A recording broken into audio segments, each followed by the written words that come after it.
Bienvenue à nouveau sur notre chaîne. Aujourd'hui, nous allons explorer l'une des questions les plus intrigantes et débattues de la Bible, qui était réellement Caïn, le premier fils d'Adam et Ève? Et si je vous disais que, selon certaines interprétations, Caïn pourrait être le fils de la serpent lui-même? Ce concept, qui a suscité des controverses et fasciné les érudits pendant des siècles, sera le sujet central de cette vidéo. Tout au long de notre voyage, nous examinerons des preuves bibliques, discuterons des interprétations historiques, et bien sûr, aborderons la théorie controversée de la semence du serpent. Préparez-vous à découvrir des leçons spirituelles profondes à partir de la vie de Caïn, qui nous avertissent des dangers du péché, de la grandeur de la justice et de la miséricorde divine, et de notre besoin éternel de rédemption par Jésus-Christ. Mais voici le secret, la vérité que nous allons révéler aujourd'hui pourrait totalement changer votre manière de comprendre cette ancienne histoire. Alors, ne partez pas, vous allez vouloir rester jusqu'à la fin pour cette immersion profonde dans les Écritures et la théologie. Si vous êtes prêt à découvrir les réponses, n'oubliez pas de liker cette vidéo pour nous montrer que vous suivez, abonnez-vous à la chaîne pour ne rien manquer de nos révélations futures, et partagez cette vidéo avec vos amis et votre famille pour répandre ensemble ce savoir. Et bien sûr, nous voulons beaucoup connaître votre avis. Laissez un commentaire ci-dessous, que pensez-vous de l'origine mystérieuse de Caïn? Ensemble, découvrons cette vérité cachée. Maintenant, commençons par le verset fondamental qui décrit la naissance de Caïn. Dans Genèse 4:1, il est écrit « Adam connut Ève, sa femme, et elle conçut et enfanta Caïn, et dit « J'ai acquis un homme avec l'aide du Seigneur ». À première vue, ce verset semble simple, narratif de la naissance de Caïn dans le cadre de l'accomplissement de l'ordre divin de multiplication donné à Adam et Ève dans le jardin d'Éden. Ève célèbre la naissance de Caïn comme une bénédiction, reconnaissant qu'en dépit de la chute humaine, la promesse de Dieu de continuation de la vie demeure. Cependant, ce verset apparemment direct a fait l'objet d'une analyse théologique intense et de diverses interprétations au fil des siècles. Alors que beaucoup croient que Caïn était le fils biologique d'Adam et Ève, d'autres soulèvent une question plus audacieuse, et s'il y avait quelque chose de plus derrière cette histoire? Pour comprendre cette controverse, il est nécessaire de réfléchir à deux points cruciaux, le rôle du serpent dans Genèse 3 et les implications de la chute. Dans Genèse 3, le serpent est décrit comme rusé et trompeur. Sa conversation avec Ève est le point de départ du péché originel lorsque celui-ci défia l'ordre de Dieu et déforma ses paroles, amenant Ève à manger le fruit défendu. Cet acte de désobéissance a introduit le péché, la mort et la séparation de Dieu dans le monde, changeant à jamais l'histoire humaine. Après la chute, Dieu déclare une série de malédictions, à commencer par le serpent. Dans Genèse 3, 14-15, il dit « Parce que tu as fait cela, tu seras maudit entre tous les animaux, et sur ton ventre tu marcheras et tu mangeras de la poussière tous les jours de ta vie. Je mettrai de l'inimitié entre toi et la femme, et entre ta semence et sa semence. Celle-ci t'écrasera la tête, et toi tu lui écraseras le talon. » Ce verset introduit le concept des deux semences, la semence de la femme et la semence du serpent. L'interprétation traditionnelle affirme que la semence de la femme représente le Christ et ses disciples, tandis que la semence du serpent symbolise ceux qui rejettent Dieu, influencés par Satan. Cependant, une interprétation plus controversée suggère que le serpent, en réalité, aurait engendré des descendants par Ève, aboutissant à Caïn. Cette idée repose sur la doctrine de la semence du serpent. Les défenseurs de cette théorie soutiennent que la tromperie du serpent n'a pas été simplement une manipulation verbale, mais qu'il aurait accompli un acte physique qui aurait corrompu la lignée humaine. Ils citent le meurtre d'Abel par Caïn comme preuve d'une nature malveillante héritée du serpent. Cette lecture littéraire de la semence du serpent donne naissance à la théorie selon laquelle Caïn, en réalité, n'aurait pas été engendré par Adam, mais par le serpent dans le jardin d'Éden, identifié à Satan. Cette doctrine est, sans aucun doute, controversée, mais aussi intrigante. Elle propose une nouvelle manière de voir les événements de Genèse 3 et 4, suggérant que la tromperie du serpent était plus profonde qu'une simple déformation des paroles de Dieu et qu'elle aurait impliqué un acte physique ou spirituel qui a conduit à la conception de Caïn. La théorie de la semence du serpent, bien que controversée, suscite une série de questions profondes sur la nature humaine et la bataille spirituelle décrite dans la Bible. Si, en effet, Caïn avait cette origine, cela suggérerait que le mal ne provient pas seulement de la désobéissance humaine, mais aussi d'une intervention directe de forces malveillantes, représentée par le serpent, Satan lui-même. Cela impliquerait une corruption plus profonde de la lignée humaine, dès le premier fils d'Adam et Ève. Analysons maintenant les implications de cette théorie à la lumière des actions de Caïn. Lorsque Caïn tue son frère Abel, dans Genèse 4:8, nous assistons au premier meurtre de l'histoire humaine. La Bible nous raconte que, tandis qu'Abel offrait un sacrifice acceptable à Dieu, Caïn n'a pas fait de même. Dieu, dans sa miséricorde, tenta de corriger Caïn, lui disant que s'il faisait le bien, il serait accepté, mais que s'il faisait le mal, le péché le dominerait. Genèse 4, 6-7. Même face à cet avertissement divin, Caïn succomba au péché et tua son frère. La colère de Caïn et son manque de contrôle émotionnel sont des éléments clés pour comprendre le degré de malveillance qu'il aurait hérité, selon la théorie de la semence du serpent. Cette violence précoce pourrait être vue comme le reflet d'une nature corrompue, quelque chose qui aurait été transmis directement de sa origine non humaine, mais démoniaque. De plus, la réaction de Dieu après le meurtre d'Abel ajoute un autre élément important à la discussion. Dieu, en confrontant Caïn, révèle non seulement son jugement, mais aussi sa miséricorde, en plaçant un signe sur Caïn pour le protéger de ceux qui voudraient le tuer, Genèse 4h15. Cela soulève la question, cette miséricorde est-elle un indicateur d'une chance de rédemption pour Caïn, ou simplement une manière d'esquiver le mal qu'il représentait? La doctrine de la semence du serpent ne se limite donc pas à une analyse génétique ou biologique, mais nous oblige à réfléchir aux dimensions spirituelles et morales impliquées. Le serpent, ou Satan, aurait introduit quelque chose de plus que le péché de la désobéissance, il aurait engendré une descendance de nature corrompue et possiblement démoniaque. Cela transformerait l'histoire de Caïn non seulement en un conte de jalousie et de meurtre, mais en une narration qui met en lumière l'affrontement entre le bien et le mal à des niveaux plus profonds et complexes. Il est important de se rappeler que, bien que la théorie de la semence du serpent soit fascinante, elle n'est pas acceptée par tous les érudits et théologiens. Beaucoup soutiennent qu'elle déforme le sens symbolique de Genèse 3h15, où il est question de l'inimitié entre la semence de la femme et la semence du serpent, l'interprétant davantage comme une lutte spirituelle entre les forces de Dieu et les forces des ténèbres, à travers l'histoire de l'humanité. Néanmoins, l'idée d'une origine sombre pour Caïn peut nous aider à réfléchir à la complexité de la lutte spirituelle et à l'étendue du péché, qui ne se limite pas seulement à la désobéissance, mais peut impliquer une corruption profonde se manifestant dans des attitudes telles que la haine, la jalousie et la violence. Indépendamment de l'interprétation adoptée, une chose est certaine, l'histoire de Caïn continue d'être un puissant rappel de la condition humaine et de la nécessité de rédemption. Même avec toutes ses failles et sa nature corrompue, Dieu, dans sa miséricorde infinie, offre toujours la chance de repentance et de salut.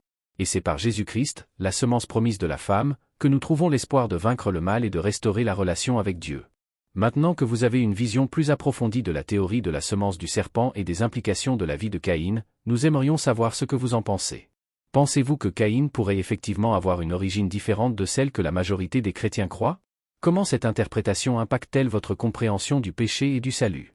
Bien que la théorie de la semence du serpent soit encore considérée comme une interprétation marginale, ses défenseurs présentent des arguments basés sur des passages bibliques qui, selon eux, pourraient soutenir cette vision. Explorons ces points plus en profondeur. Tout d'abord, ils soulignent Genèse 4h1, suggérant que l'expression Adam connut sa femme pourrait avoir un sens figuré. Au lieu de se référer à l'acte biologique de la conception, certains défendent que cette expression pourrait symboliser une relation plus large, comme une tentative de cacher la honte après la chute. Ils spéculent qu'Ève, en réalité, aurait conçu Caïn par son interaction avec le serpent, et non avec Adam. Cette interprétation, cependant, nécessite une lecture plus libre du texte, réinterprétant le langage et le contexte d'une manière qui n'est pas directement indiquée par la narration.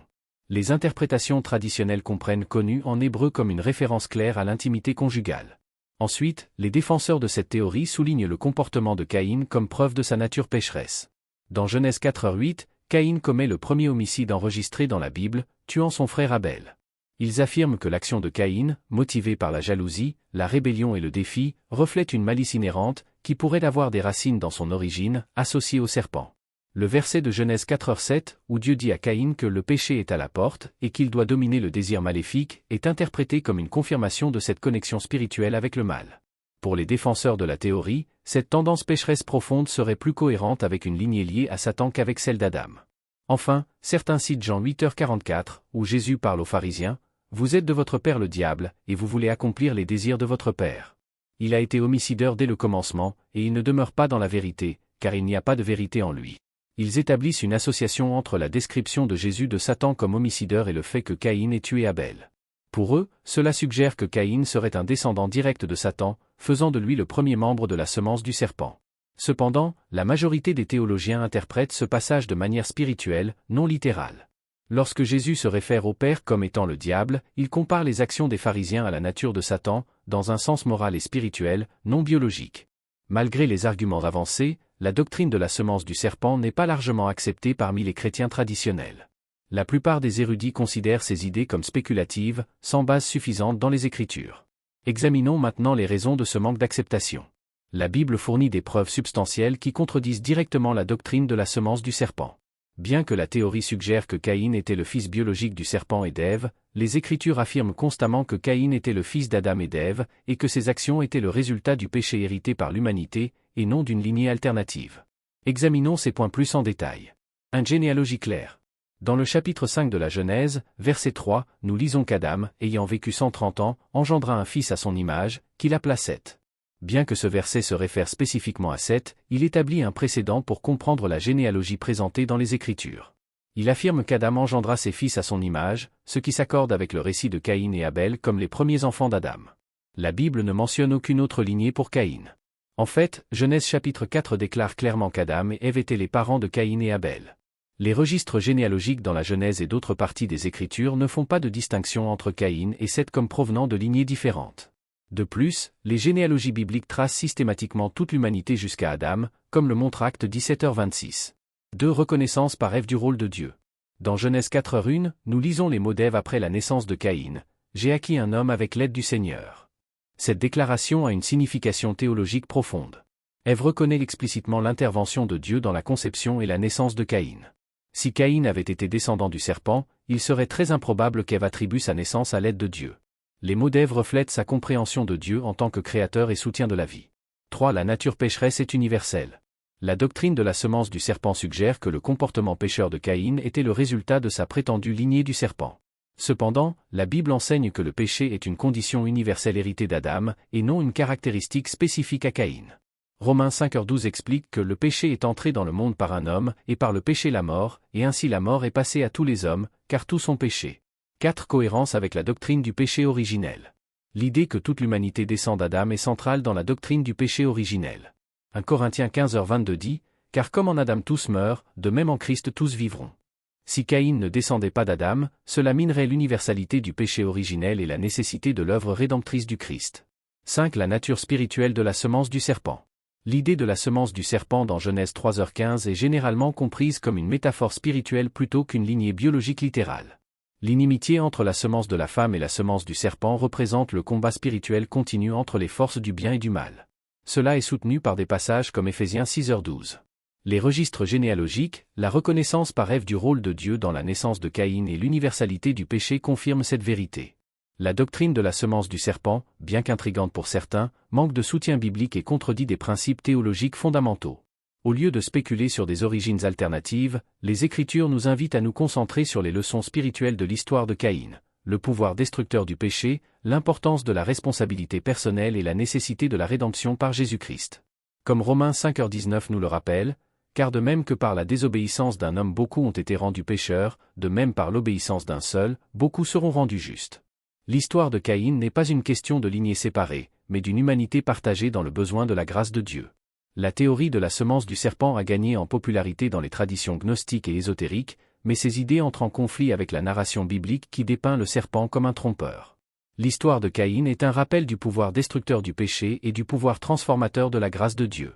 6. Le rôle de Caïn dans la guerre spirituelle. En 1 Jean 3h12, il est dit, « Ne soyons pas comme Caïn, qui était du mal et tua son frère. » Et pourquoi l'a-t-il tué? Parce que ses œuvres étaient mauvaises et celles de son frère étaient justes. Ce verset ne suggère pas que Caïn était physiquement le fils de Satan, mais plutôt que ses actions étaient en accord avec la nature rebelle de Satan. Cela met en lumière le thème biblique plus large du libre arbitre et de la responsabilité personnelle. L'histoire de Caïn nous enseigne des leçons spirituelles essentielles.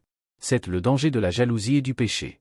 Comme Dieu l'a averti Caïn dans Genèse 4h7, « Si tu agis bien, tu seras exalté, mais si tu n'agis pas bien, le péché est à la porte. Il désire te dominer, mais tu dois le dominer. » Ce verset souligne que, bien que le péché soit une tentation omniprésente, chacun a la possibilité de choisir de le surmonter. 8. La justice et la miséricorde de Dieu. Même après le péché de Caïn, Dieu lui accorde une protection en posant un signe sur lui, Genèse 4h15, démontrant ainsi sa miséricorde. Ce geste rappelle que Dieu, bien que juste, est également rempli de miséricorde envers ceux qui se repentent. 9. La nécessité de la rédemption. L'histoire de Caïn met en évidence la nécessité de la rédemption pour l'humanité. Elle préfigure le sacrifice du Christ, qui, par sa mort et sa résurrection, nous réconcilie avec Dieu et nous libère du pouvoir du péché. Caïn était-il le fils de l'antique serpent? Bien que la Bible ne soutienne pas cette théorie, elle révèle une profonde vérité spirituelle, tous nous affrontons la même lutte entre le péché et la justice. L'histoire de Caïn est un rappel du pouvoir destructeur du péché, mais aussi du pouvoir transformateur de la grâce de Dieu. En cherchant à marcher dans les pas de la justice, nous devons choisir de suivre la parole de Dieu et vivre selon sa volonté. L'histoire de Caïn nous invite à réfléchir sur nos choix, à lutter contre la tentation et à chercher la rédemption qui se trouve uniquement en Jésus-Christ. Si vous avez trouvé cette vidéo édifiante, n'oubliez pas de la liker, de la partager et de vous abonner pour plus de discussions bibliques. Faites-nous savoir ce que vous en pensez dans les commentaires. Pensez-vous qu'il y a plus dans l'histoire de Caïn que ce que l'on croit? Merci de votre attention et à bientôt. Que Dieu vous bénisse.